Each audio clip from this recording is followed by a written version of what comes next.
All right, so we had a lot of traffic noise off the street here, and I'm going to be doing a short but informative campground review of the Anaheim Harbor RV Park. So more about it right after this.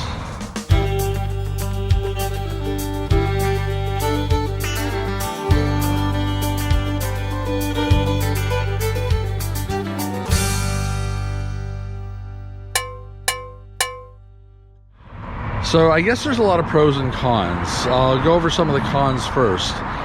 We are right on the highway, or actually it's Harbor Boulevard, and it's a very busy boulevard. You don't hear as much of the road noise at night, but you definitely hear it during the day. But then again, if you're here during the day, you're probably over at the park. So I guess that's not so bad. But just to give you a quick look, there's Harbor Boulevard, and these are the RVs. And that's us right there, third one in. The second con is they pack you in like sardines. Now, the Jayco here and us in our Cougar, we actually have a premium spot. So we get two different sites that we could park, but you see the rest of them here that are in standard sites, they're jammed in pretty tight. Now, for some of the pros, they could charge a lot more considering where they're at. We're only 1 mile from the main gate at Disneyland to walk. And watch the videos, the other videos, we talk about the fact that we did walk it once before we actually went into the parks. We also took an Uber, and we're going to be driving today, so we're going to do a full review of all that and how that works out, which is best. I may do a recap on this video just so you've got it. But some of the other pros is, now they're not cheap by any means, but they could be a lot more expensive considering Disney World charges a lot. But then again, you do get space at Disney World. Here it is really tight, but not so pricey. They do have a pool and some really nice outdoor areas. There's a gazebo area with common barbecue pits here. They do allow fires, but it's got to be covered, and it needs to be on the asphalt, not on the grass. They do have a number of doggy pickup areas around the park and concealed but convenient trash receptacles. This is obviously an older park. It's been here a long time. I mean, a real long time. I remember it when I was much younger, 40, 50 years ago. And before rigs started getting slide out. So when you put slide out, you're pretty much edge to edge on the site. Another common area here next to the laundry and main office. Really nice area with fire pits. Another doggy pickup spot. Now you do have an office and a market. I did not see the market. Let's go take a look. Well, first let's look at the laundry. Caution wet paint. I don't know what's wet, but we'll just take a look in there. Oops, sorry. They're painting as we speak. Okay. But it looks like a nice laundry just the same. Don't want to interrupt their painting. Please use other door. So I guess that's connected. Oh yeah, that's connected. The market is connected with the office, so you've got that. There are restrooms. Oh, there's some here too. Rarely you find restrooms attached to the office. I think it should be required that every single RV place has restrooms next to the office. After a long drive, I don't want to be setting up on dancing up and down on one foot. Anyways, it looks like the back half back here is long term. There's a lot of people who look pretty well established back there. And this front section is for the short-term parking. There are people who live here long term. In fact, ooh, hey, check this out. They even have mail service right here for those long-term people. Another restroom back here, ice and cold drinks. And they have a clubhouse. Let's check out the clubhouse. No wet paint here. Clubhouse hours. So, TV, Pac-Man. Oh my gosh, Pac-Man arcade party. Snacks and a coffee bar. How cool is this? It's small, but I guess you could call it a clubhouse. A Mickey Mouse clubhouse, but clubhouse just the same. So there's not much more to this. However, transportation is pretty readily available. No shuttle since the pandemic, but there is quite a bit of Uber access, Lyft access. I see them around all the time. I'll finish this up giving a recap on the transportation all the way around, because we are doing all three modes: walking, Uber, and driving, and I'll let you know which one seems the best. I have a feeling Uber is going to win, but I won't give that away too quick. So on to that review. So I want to talk a little bit about transportation to and from the Anaheim RV Park. There's basically three options. Walking was an option. We did try that once.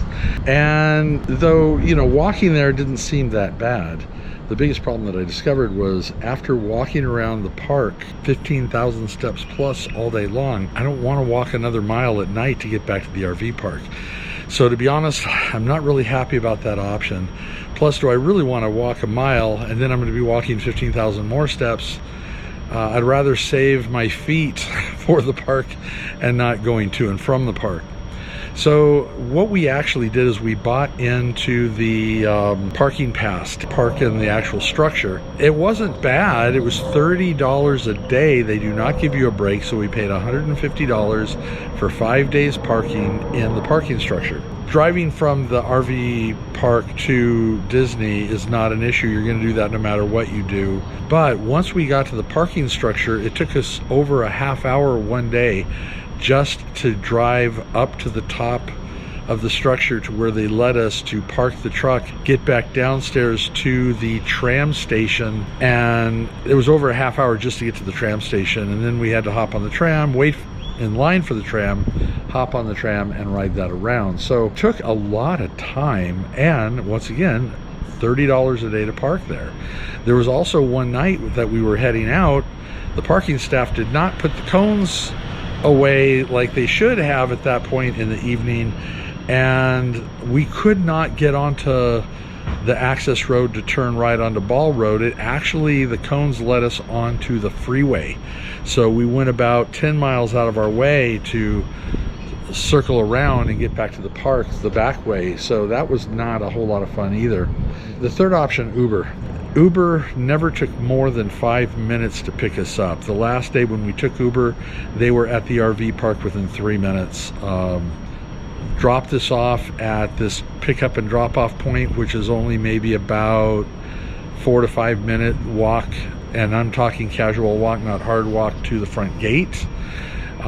Did not have to hop on a tram. The normal Uber hours, their price is about just a hair over $6 one way, and we kept checking to see if we could find peak.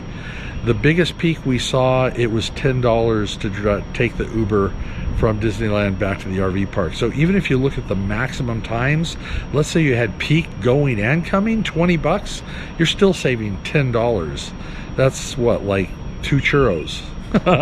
So yeah, but actually on average, when we actually took it to and from, it only cost us maybe $6, $7, $13, $14 tops to go back and forth round trip. So that's a lot more churros. So that's something just to think about. You really had a great option there, and they were always very quick in picking us up, very courteous, very clean. And in fact, I think out of the times we went, we were in 3 different Teslas. We also took it over to Knott's Berry Farm. By the way, if you were planning to go to Knott's, it was just under $13 to go to Knott's. So, and I think Knott's parking is pretty close to the same as Disney. So you're talking $24 or $26 to go back and forth to Knott's and not have to hassle the drive and not have to hassle the parking. So that is my review on that part of it. Now back to the RV park. So that's pretty much it. Short video, but a bonus video just the same. Review on the Anaheim Harbor RV Park. Did want to mention one more thing. This is kind of like the only campground in the entire area. So you don't have much choice. If you want to camp and go to Disneyland, this is probably going to be the place. So my recommendation, final recommendation, pay the extra money, get the double wide sight, unless you're driving a small vehicle. They are tight otherwise, and I mean really tight otherwise. So it's kind of worth it to get this. In fact, this was the only thing left, so we lucked out, as I may not have booked this if I would have, you know, I may have booked the narrower lot, not thinking. So yeah, definitely want to go for the larger lot. The other thing too I was going to bring up, hookups. Everything hooks up from the back. Sewer line is all the way back here. We had to get an extra extension on the sewer hose. I had to go out to Walmart and buy one more length of sewer hose to make it all the way to the front. So that, you might say, could be another negative. The water and electric's easy because our electric is just on the back of the rig and it's back here, but the water, we already have all the different lengths of hose, as you probably know if you've seen our other reviews. But yeah, I'm gonna go ahead and end this video here. Definitely subscribe if you liked it. Give it a thumbs up for good measure. Hit that notification bell, let you know when we post every Sunday at 2 o'clock. So until next time, safe travels, and we will see you on the road.